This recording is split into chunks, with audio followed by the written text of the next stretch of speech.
글로벌 전기차 시장, 지금 판이 완전히 뒤집히고 있습니다. 오랫동안 선두권을 지켜온 강자들 사이로 정말 무서운 속도로 치고 올라온 새로운 도전자가 나타났거든요. 오늘 슬라이드에서는 바로 이 거대한 지각 변동의 중심에 서 있는 두 기업, 현대차와 BYD의 경쟁을 아주 깊숙이 들여다보겠습니다. 자, 2023년 성적표부터 한번 보시죠. 이 슬라이드는 세계 최대 시장인 중국을 뺀 글로벌 판매량인데요. 폭스바겐, 테슬라, 익숙한 이름들이 1, 2위를 굳건히 지키고 있죠.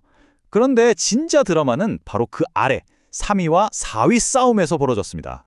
주인공은 바로 중국의 BYD입니다. 보세요. 단 1년 만에 판매량이 무려 141.8%나 뛰었어요. 와, 이건 정말 경이로운 숫자죠? 이 폭발적인 성장이 바로 시장의 판도를 뒤흔든 핵심 동력이었습니다.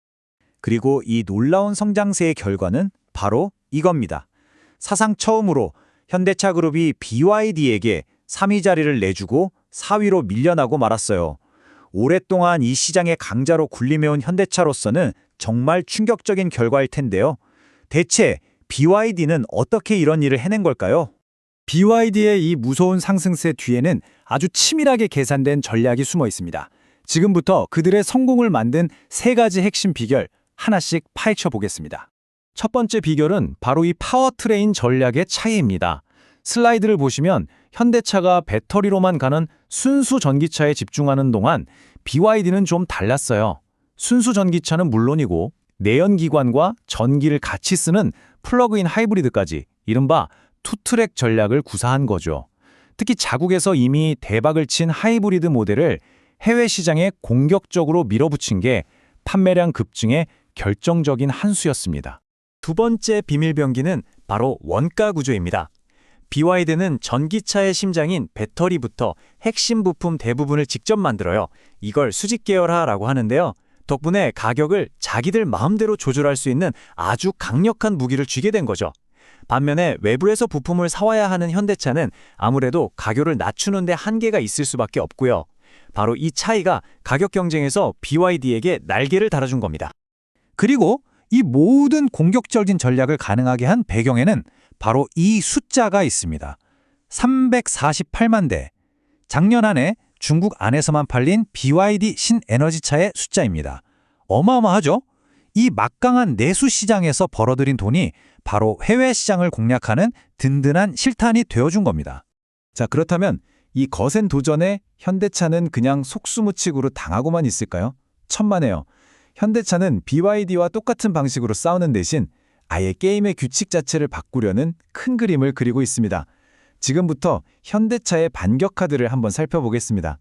현대차의 계획은 이 슬라이드에 보이는 세 가지 축으로 요약할 수 있습니다. 첫째, 생산 현지화, 무역 장벽도 피하고 공급도 안정시키기 위해 미국처럼 차를 파는 곳에서 직접 만들겠다는 거고요. 둘째, 파워트레인 다변화, 순수 전기차만 고집하지 않고 하이브리드 라인업을 강화해서 소비자 선택의 폭을 넓히겠다는 거죠. 그리고 가장 중요한 셋째, 수익성 방어. 당장 몇 대 더 파는 것보다 내실을 다져서 안정적으로 이익을 내는 구조를 만드는 데 집중하고 있습니다. 그러니까 핵심은 바로 이겁니다. 현대차는 지금 BYD와 출혈 경쟁을 벌이는 대신 더 길게 보고 내실을 다지는 쪽으로 방향을 튼 것이죠. 양적 팽창이 아니라 질적 성장을 택한 셈입니다. 그런데 말이죠. 이 두 회사의 경쟁에 예상치 못한 거대한 변수가 끼어들었습니다. 바로 각국 정부가 쌓아올리고 있는 높은 관세 장벽인데요. 이 벽이 지금 시장의 흐름을 완전히 바꿔놓고 있습니다. 슬라이드에서 보시는 것처럼 미국은 중국산 전기차에 사실상 수입을 막는 수준인 100% 관세를 매겼고요. 유럽연합 역시 높은 관세 장벽을 세우고 있어요. 중국에서 만든 차를 그대로 수출해서는 도저히 가격 경쟁력을 가질 수 없게 된 겁니다. 이 관세 장벽은 BYD의 성공 공식이었던 중국 생산 글로벌 수출 모델이 더는 통하지 않는다는 걸 의미합니다.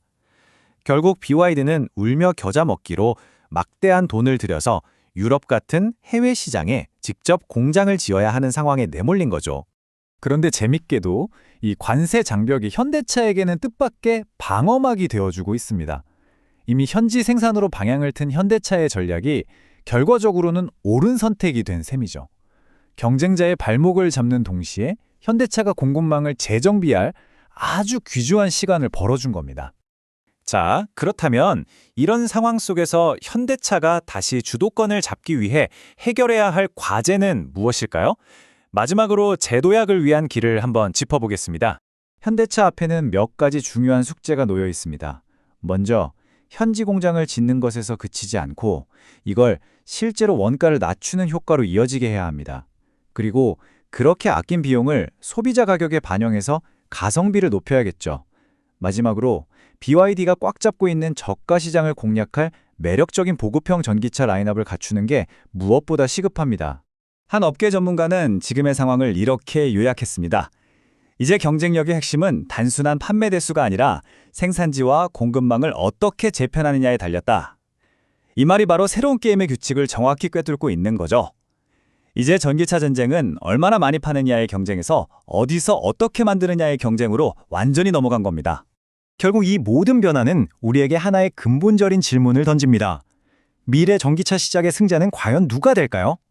당장의 판매량으로 시장을 장악하는 양적 팽창의 길을 걷는 기업일까요?